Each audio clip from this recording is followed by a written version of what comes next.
तत्पदं दर्शितं येन तस्मै श्री गुरुवे नमः। हर साहिरा छाड़ के करे आन की आस, ते नर दो जग जाएंगे सतभाके रविदास। एक बूंद ते बुझ गई जन्म जन्म की प्यास, जन्म मरण बंधन कटे रविदास हास हुलास।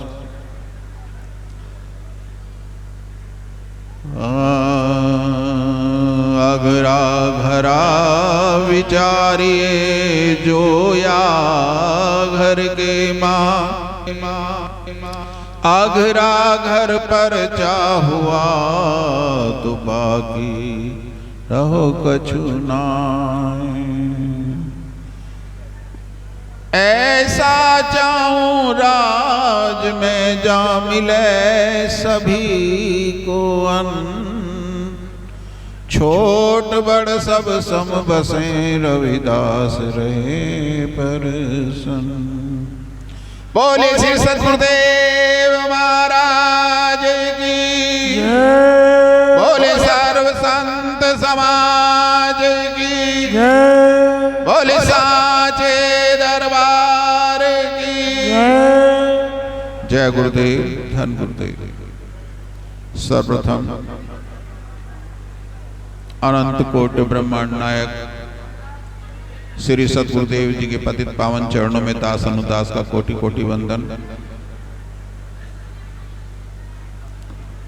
श्री सद्गुरुदेव स्वरूप समान नाना वेशभूषा से विभूषित अन्य क्षेत्रों से पधारे हुए सर्व संत समाज के एक भगवान के चरणों में दास अनुदास का कोटि कोटि वंदन।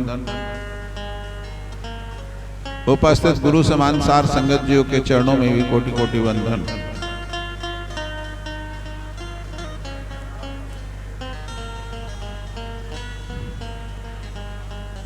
मुझे भी संतों की कृपा से उच्च प्रारब्ध सत्संग में उपस्थित होकर सेवा करने का अवसर संत कृपा से प्राप्त हुआ। उन संतों को, उन आयोजक सेवकों को और उसमें जितने भी आयाम में सेवक कार्य कर रहे हैं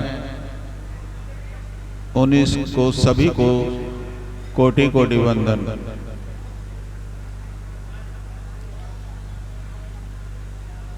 सार संगत जियो, सत्संग में कहा है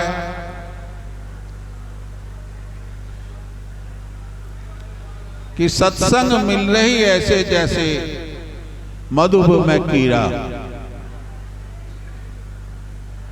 सतगुरुदेव के स्वरूप में और सत्संग में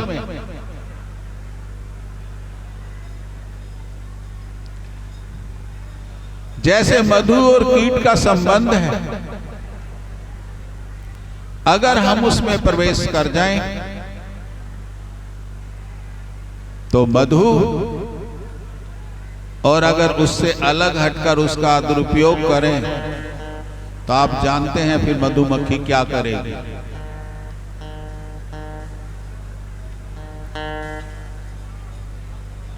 मधु युक्त मक्खी बन जाती है वो,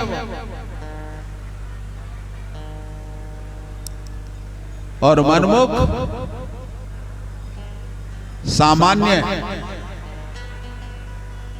जो मल पर बैठती है, रोगाणु छोड़ती है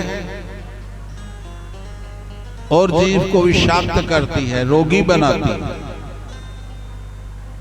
लेकिन सत्संग युक्त जीव की खानी बानी रहनी सहनी सब बदल जाती है। वो बैठेगी तो मल पर नहीं बैठेगी, मधु पराग पुष्प पराग पर बैठेगी, वहां से पराग लेगी और मधु का निर्माण करे,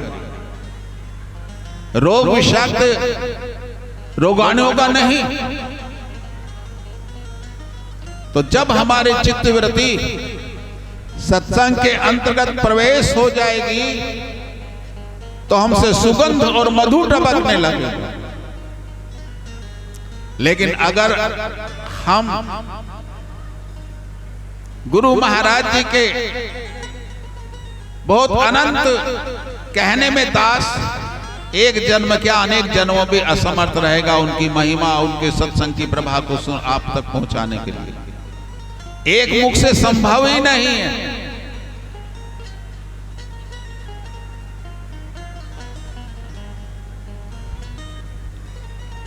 अगर हम उनके प्रकाश गुरुवाणियों को त्याग,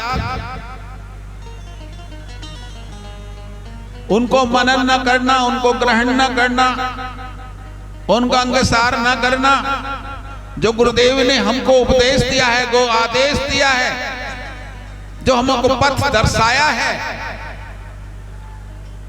अगर उसके अनुकूल नहीं तो हम उसी तरह से जैसे वो साधारण मक्खी है जो रोग विषाक्त से, फिर हमारे अंदर कौन से रोग, राग का, द्वेष का, आलोचना का, क्रोध का, लोभ का, मोह का, अहंकार का और अविद्या अर्थात तामस युक्त होकर विनाश का लक्षण हमारे अंदर आ जाएंगे। जैसे रोग प्रवेश होने के बाद में रोगी मृत्यु की तरफ चलता है, और अगर ये पृष्ठभूमि, यह अंत जीव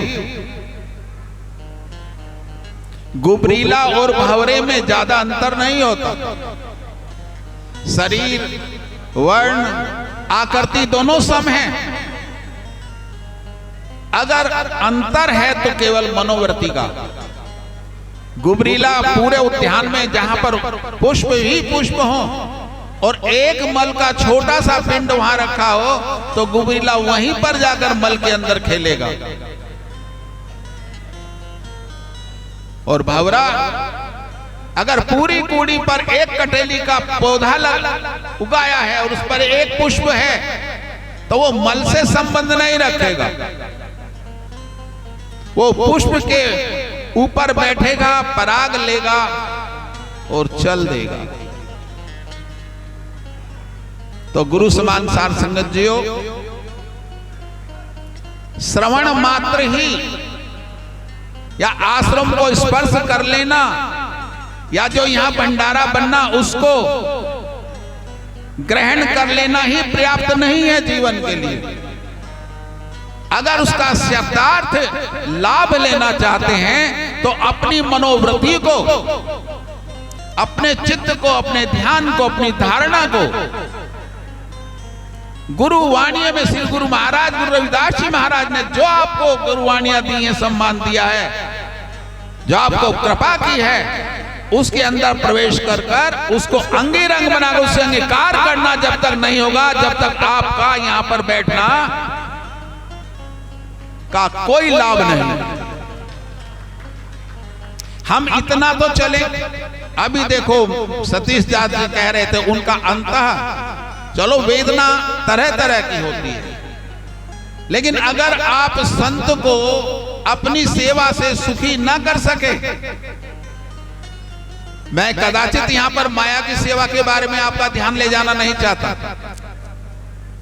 मैं ध्यान लेना चाहता हूं आपका उस तरफ जो गुरुदेव आपको वाणी के द्वारा आपको मार्ग चलाना चाह रहे हैं। वो हमारा प्रेम, भक्ति से क्या प्राप्त होता है? भक्ति से प्रेम उपजता है, भक्ति से प्रेम उपजता है, प्रेम से ज्ञान उपजता है, ज्ञान से विज्ञान का जन्म होता है, विज्ञान से सत्संग का जन्म होता है और सत्संग से गुरुदेव का साक्ष्य होता है, प्राकट्य होता है। और गुरुदेव अगर प्रकट होकर आपको प्राप्त हो जाते हैं तो आप सच्चित आनंद में प्रवेश कर जाते हैं। आप इन सब झंझट, राग द्वेष काम क्रोध घृणा लोभ मोह तृष्णा कामनाओं की पूर्ति में मरकट की भांति भागना, ये सब आपके जीवन से विनष्ट जाएगा अगर श्री सद्गुरुदेव को अपने हृदयाक्ष में आप धारण कर लेंगे तो। मेरा बार बार यही होता है सत्संग में। एक बात बताऊंगा, आप सत्संग संघ का नाम नहीं है, सत्संग किसी मेजॉरिटी का नाम नहीं है। सत्संग का संबंध आपका अलग अलग हर किसी की मन वृत्ति से जोड़ता है गुरुदेव से सीधा। जो आपको आदेश मिला, जो आपको उपदेश मिला, आप दाएं बाएं ना देखें कि वो नहीं मान रहा मैं क्यों करूं। आप उस पर प्रथम सर्व ध्यान दें कि गुरुदेव ने आज हमारे लिए ये सेवा दी है, इस सेवा से हम अपने जीवन को कृतार्थ करें। गुरुदेव अपरंपार हैं, गुरुदेव को कुछ नहीं दे सकते आप, सब कुछ दिया हुआ गुरुदेव जी का है। आप तो मांगते हैं, भिक्षुक क्या दे सकता है, लेकिन हाँ एक आपके पास चीज है अगर वो दे सकते हैं तो वो है भाव और समर्पण। और अगर आपने भाव और समर्पण ही नहीं दिया, आपके अंदर तो हिम्मत ही नहीं हो सकती कि आप एक उंगली उठाकर भी इधर चलाएं जब तक गुरुदेव जी की इच्छा नहीं होगी। इसलिए ये आप अपने को धन्य मांगे कि आपको गुरुदेव ने इस सेवा के लिए आपको उपयुक्त किया है, आपको मनोनीत किया है, वरना यो नाम आपके सिवा किसी और का भी हो सकता था। वो पहले आपको देंगे। रहीम कबीर से यही कह रहे हैं, आप इतना कुछ कर रहे हैं लेकिन फिर भी आपके नैन नीचे क्यों हैं? आप क्यों नहीं ऊपर देकर कुछ करते हैं कि रहीम देने वाला कोई और है, देता है दिन रैन। वाणी समझने की बात है थोड़ा। देने वाला कोई और है, देता है दिन रैन। लोग भ्रम मुझ पे करें कि मैं दे रहा हूं, या भी दिन नीचे नैन कि गुरुदेव का जो प्रकाश आ रहा है, जो कि गुरुदेव की ऊर्जा आ रही है, वही मात्र साधन है। उनके बिना हम पत्ता नहीं ला। और जो हमारे चीज है पास, भाव और समर्पण, पूर्ण समर्पण और सद्भाव, वो हम देते ही नहीं, वो नहीं दे पाते हैं। अगर कटु सत्य है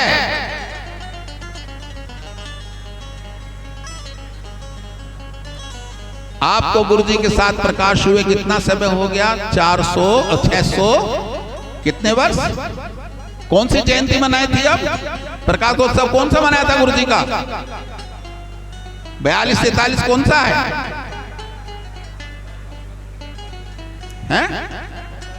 48। और सिखिज्म को उनके गुरुओं के पास आए हुए कितना समय हुआ? आपसे 70-75 साल पीछे हैं वो। लेकिन आप उनकी समता अगले 100 साल तक भी नहीं कर सकते, क्योंकि जो ग्रंथ आपका भी है, अरदास आपके यहां भी है, वंदना आपके यहां भी है, शुभ कर्म आपके यहां भी है, नित्य नेम आपके यहां भी है, ब्रह्म वेदी आपके यहां भी है, लेकिन आपके इस कान से लेकर इधर निकल जाती है और वो उसका अंगीकार करते हैं। उनमें आर्थिक शक्ति भी है, उसमें लौकिक शक्ति भी है, उनमें सब। आज थोड़ा बहुत कहीं ना कहीं उनका आपको इस तरह से बैठकर गुरु महाराज जी का जो आज नाम ले रहे हैं, उनका ऋण है आपके ऊपर। वो नाम आप तक उन्होंने पहुंचाया आपके पास, वरना हमारे पास तो था ही नहीं कुछ। आज 40 वाणी जो अंकित हैं गुरु ग्रंथ साहब जी के पास से आई हैं। अगर थोड़ा 5 मिनट का एक प्रत्यक्ष उदाहरण है, अगर हमारे संचालक महोदय कहेंगे, वरना तो मैं वाणी को यहीं विराम दे रहा हूं। आनंदपुर साहब में गुरु गोविंद सिंह जी का 10वां गुरु पातशाह था। एक सेठ को हानि हो गई। क्या हो गया? लॉस में आ गया उसका व्यापार। उन्होंने गुरु महाराज के सामने अरदास की, महाराज जी वैसे सबका आपका प्रकल्प है, लेकिन व्यापार में मुझे हानि हो गया है, और तो संतों के पास धन थोड़ा ही है जो मांगने आओगे। उन्होंने एक रुक्का लिखा, एक संदेश लिखा कि जा लाहौर चला जा और वहां राम प्रसाद हैं, उनके हाथ में दे देना, ये तेरा कार्य हो जाएगा। वो चल दिए कि भाई कोई बहुत ऊंचा सेठ होगा। 500 रुपए टके मिलने थे उसमें। 500 उस समय चांदी सोने का सिक्कों का प्रचलन था, ये कागजों का प्रचलन नहीं था। चलते चलते चलते चलते 1 2 3 आनंदपुर साहब से लाहौर पहुंचा। 4-5 दिन में पहुंच गया। कृपया ध्यान इधर दे, माई लोग तो आपस में बात करते, वहां भी बात करेंगे, यहां भी बात कर रहे हैं। अरे भैया घर की बात फिर कर लेना, रोजाना मिलेगा तुम्हें समय बात करने का, लेकिन सत्संग में सोने का बात करने का तो आनंद ही कुछ हो रहा है। सत्संग में अगर ना सोए और आनंद ना लिया फिर क्या बात। अब वहां जब नगरी में गए तो कुछ मलिन बस्ती थी जहां पर राम प्रसाद रहते थे। उन्होंने जो चित्र बना रखा था वो सेठ का बना रखा था, क्योंकि कार्य सेठ का था। वो कभी गली के इधर चले जाए, कभी इधर चले जाए, झोपड़ी झोपड़ी थी। आखिर पूछना पड़ा, भाई राम प्रसाद जी कहां रहते? तो उन्हीं से पूछ रहे हैं। राम प्रसाद जी कहने कहां से आए हैं आप? कि मैं गुरु गोविंद सिंह गुरु दरबार आनंदपुर साहब से आया हूं। 10वां पातशाह ने भेजा है, मुझे रुक्का दिया है। पहले तो उनके चरणों में पड़े वो, फिर वो संदेश जो दिया था उस पर प्रणाम किया। उसमें लिखा था इनको 500 मुद्रा स्वर्ण दे देना। और तो छप्पर में छान नहीं था। अब आपके लिए यहां से कथा प्रारंभ होती है। आप तो कहते हैं महाराज जी ने क्या कर दिया, मेरे पास 5-10 रुपए नहीं है, आप 500 रुपए कहां से दूंगा मैं? उन्होंने कहा भक्त गुरुमुख प्यारे पे सर पर लगाते हैं, कभी शीश पर चढ़ाते हैं कि गुरु महाराज ने आज मुझे कितना ऊंचा बना दिया, इतना ऊंचा साहूकार बनाया कि साहूकार भी मुझसे धन लेने आया है। तो गुरु समान सारकंतियों, थोड़ी देर में से वहां डोंडी पिटती आ रही है। एक पहलवान ने इस हाथ में और इस हाथ में 2.5 मन की बोरी उठाकर चल रहा है। जो इससे हाथ मिलाएगा 500 रुपए पाएगा, 500 सिक्के पाएगा। जो इसे जीतेगा 1000 सिक्के पाएगा। गुरु महाराज ने तुरंत ही धन्यवाद किया उस गुरुमुख ने और हाथ जाकर मिला लिया, मैं तेरे से लड़ूंगा। अब उसने उसका शरीर देखा कि क्यों मरना चाहता है, कि बात मरने की नहीं है, मैं तेरे से कल लड़ूंगा। उसके लंगोट को थामने वाले पूरे लाहौर में कोई नहीं मिला। वो जलूस खत्म हो गया। वो पहलवान फिर शाम को आया, मुझे राज बता, तेरा राज, तूने कुश्ती आज तक लड़ी नहीं, मेरा एक उंगली भी सहन नहीं कर सकता, फिर तू क्यों मेरे से हाथ मिलाना चाह रहा है? तो बोला गुरुमुख बोला कि मेरे गुरु महाराज ने तुझसे लड़ने का ही संदेश दिया है, देख। तो उसमें कहा इसे 500 स्वर्ण मुद्रा दे देना। उन्हें तुझे गुरु महाराज पे इतना भरोसा कि हाँ मुझे भरोसा है, मुझसे मिला देगा कि हाँ अगर तेरे अंदर समर्पण होगा तो मिला दूंगा, नहीं तो मैं तुझे 500 नहीं 1000 दिलाऊंगा। तू ऐसे करता है जैसे मेरे टांग मारे मैं लेट जाऊंगा और तू मुझे जीतने का 1000 मुद्रा लेना। अगले दिन वही हुआ। 1000 मुद्रा मिली उसे। उसने 1000 मुद्रा उस सेठ को देना चाहा, उसने कहा कि नहीं, मुझे 500 की जरूरत है, 500 मेरी है ही नहीं, ये 500 किसी और सेवा के लिए आई होंगी। तो गुरु महाराज जी ने कोसे लेके जा रहे हैं, वो दंडवत पढ़ जा रहे हैं और जाकर आनंदपुर साहब चले गए। वो 500 मुद्रा गुरु महाराज जी के कोष में जा। तो आपके अंदर कुछ नहीं है, आप ये धन्यवाद करो कि आपने गुरु महाराज जी को ने आपको इस योग्य समझा, और अगर दे सकते हो तो उनके उपदेश का मनन की शक्ति दो, दे सकते हो तो संभाव दो, दे सकते हो तो समर्पण दो, जैसे गुरु चलाएं। और मैंने पहले भी कहा था, आज भी कह रहा हूं, इनसे सहायता मांगिए अगर आप इस सेना में जाना चाहते हैं तो, और नहीं तो फिर तो वो बात जब तक चल रहा है। इनसे एक एक ग्रंथ की लिपि मंगाकर रोजाना उसका पाठ करो, नित्य नेम। 1 घंटा अपने लिए गुरु महाराज जी की तरफ से जियो, बाकी 23 घंटा अपने लिए जीना। लेकिन अगर आप रोजाना गुरु ग्रंथ साहब का पाठ करेंगे, ये निश्चित कहता हूं, सत्य कहता हूं भुजा उठाकर, कि साल भर में आपका कायाकल्प हो जाएगा और आपका विस्तार हो जाएगा। आपके अंदर से छिपे मन के मैल छूट जाएंगे, अंधकार समाप्त हो जाएगा और प्रकाश की ऊर्जा बहने लगेगी। जितने विषय आपके अंदर जागे हुए हैं वो सब शांत हो जाएंगे, वरना तो नहीं होंगे। जब तक गुरु महाराज के दरबार में समर्पण होकर नहीं जगह जाएंगे, जब तक कुछ प्राप्त होगा। और इसी को ही सत्संग कहते हैं, ना कि इसे कहते हैं जो सुन रहे हो। इसीलिए गुरु महाराज जी का सत्संग करो, अपनी देह ये भार की त्वचा बदल दो, और गुरु महाराज जी का जो बाना है, कौन सा बाना, ये वस्त्र का नहीं, गुरुवाणियों का बाना अपने ऊपर धारण कर लो। बोले श्री सद्गुरुदेव भगवान की, बोले साचे दरबार की, बोले सर्व संत समाज की जय। गुरुदेव, धन गुरुदेव। आपका बहुत बहुत धन्यवाद।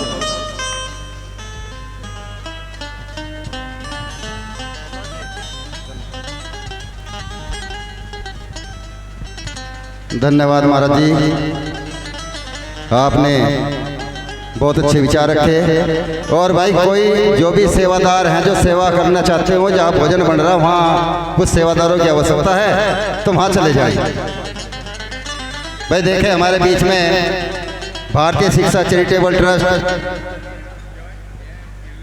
मंडल प्रचार मंत्री मनीष सहारनपुरिया भाई 5 मिनट का तो नहीं दूंगा, लेकिन 2 मिनट का समय आपको मैं दे रहा। ये सभी का सम्मान भी करना चाह रहे हैं। और इनके बाद हमारे बीच में राजवीर जी हैं, बहुत अच्छे वक्ता हैं, मेदकपुर से होते यार।